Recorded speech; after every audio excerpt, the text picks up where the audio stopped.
A spring block system is given.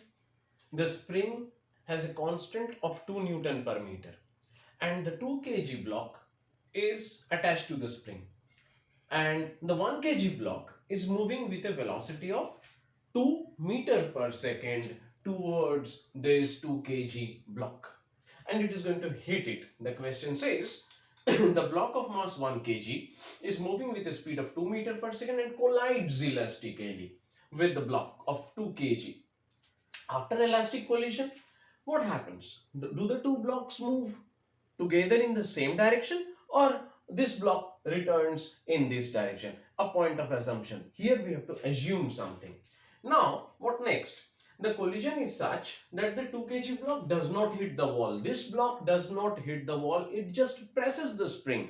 By how much is the spring compressed? Not given in the question. And between the two blocks, find the distance in meters between the two blocks when the spring returns to its unstretched position for the first time after collision. This is a question from JEE Advanced 2018. Let's start solving this question. Now see dear, before we begin with the question, let's make a theoretical modeling of how this particular question is going to work for us. All the data that has been given, we have taken up, and we have understood the situation fairly well, hopefully.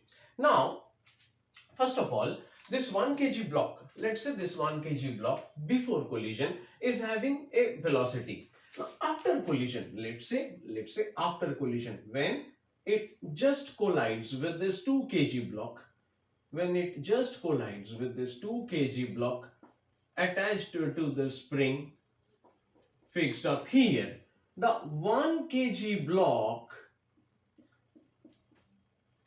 starts moving in which direction? Let us assume that the velocity after collision for this block is v2 and for this block is v1, as if we are assuming as if the two blocks move in the same direction. I will say a let, and this is just after collision. This is our assumption. Let's say this is just after collision. This is how we model this question. Now, what is happening in the situation? No external force is involved because this is having a constant velocity. So, F net external in this case is 0. So, momentum is going to get conserved. That means change in momentum is going to be 0. Now, what is the initial momentum of this block? Mass into velocity is the initial momentum is equal to initial momentum. And what's the final momentum? This block with a velocity of 2 and this block with a velocity of v1, both moving in the same direction, and therefore this equation will hold as a momentum equation. Let's say this is the momentum conservation equation. That means we have v2 plus 2 times v1 is equal to 2 as the first equation.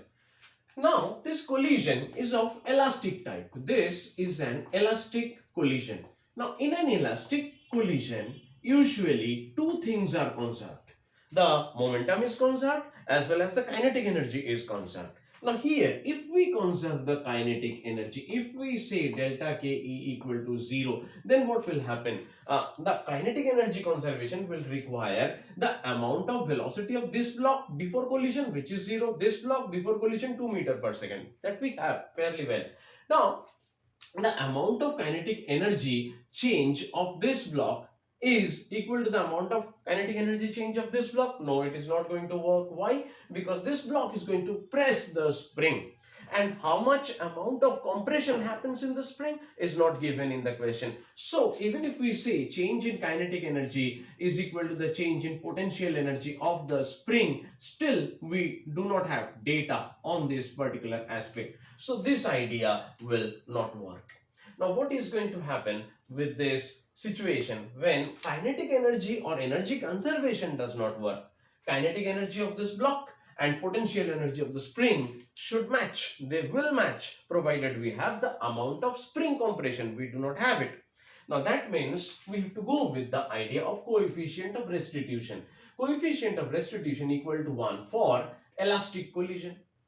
And in case of a elastic collision, that means the relative velocity before collision is equal to relative velocity after collision. So relative velocity before collision is equal to how much? This is equal to 2 minus 0, so it is equal to 2. And relative velocity after collision is equal to how much? Let's say v1 minus v2. So v1 minus v2 is, this is, you can say, the second equation. These two equations can help us solve for v1 and v2. Let's try doing that. Let's solve for v1 and v2. Let's say we direct add them up. That means this, if we add equation 1 plus equation 2 gives us v2 cancels and 3v1 is equal to 4. That means v1 is equal to 4 by 3. And that means v2 is equal to how much? That means v2 is equal to v1 minus 2 from this. v1 minus 2. That is 4 by 3 minus 2. That is equal to 3 into 2, 6. Minus 2 by 3. Now that is amazing, you see. Minus 2 by 3 meters per second each. Meters per second each. Now see this. That means actually v1 is directed in the positive direction. This is equal to 4 by 3 meters per second, and this is actually directed this way. It is directed this way, and by a magnitude of 2 by 3 meters per second. This is equal to 2 by 3 meters per second after collision. Now we have the velocities. What next? What next is this block of 2 kg once being hit with the 1 kg block presses the spring tries to regain its inertial or unstretched condition, and an oscillation begins. The moment an oscillation begins, the spring is going to press this 2 kg block back to its inertial position or its initial position.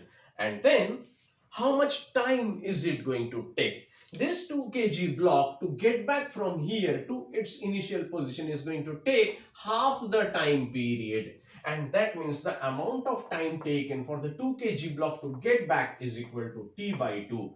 Now time period is 2 pi into root over of m by k. And therefore we are going to have root over of m by k as the amount of time. What's the mass of the block? 2 kg. What's the spring constant? 2 Newton per meters. 2 newtons per meter, and therefore this k value is going to be equal to pi seconds. This is the time period. Now, if this is the time period, then this is the time taken by the 2 kg block to get back to its initial unstretched position of the spring. And in that same amount of time, this 1 kg block is going to run this side, and therefore distance traveled by 1 kg block in the same time is equal to this time of t into its velocity v2 and directed to the left side. And how much is that? This is equal to pi seconds, and v2 is equal to 2 by 3. 2 by 3. So therefore, you can say 3.14 into 2/3 is approximately going to be equal to how much? This is a little greater than 1. 3.14 by 3 is a little greater than 1. So how much greater than 1? Let's say this is equal to 2 into 1 times 0. 14 means 3/4. So approximately 2.08 meters. This is going to be the distance traveled by the 1 kg block, and this is approximately the answer for this question. Thank you for your patience. See you in the next question.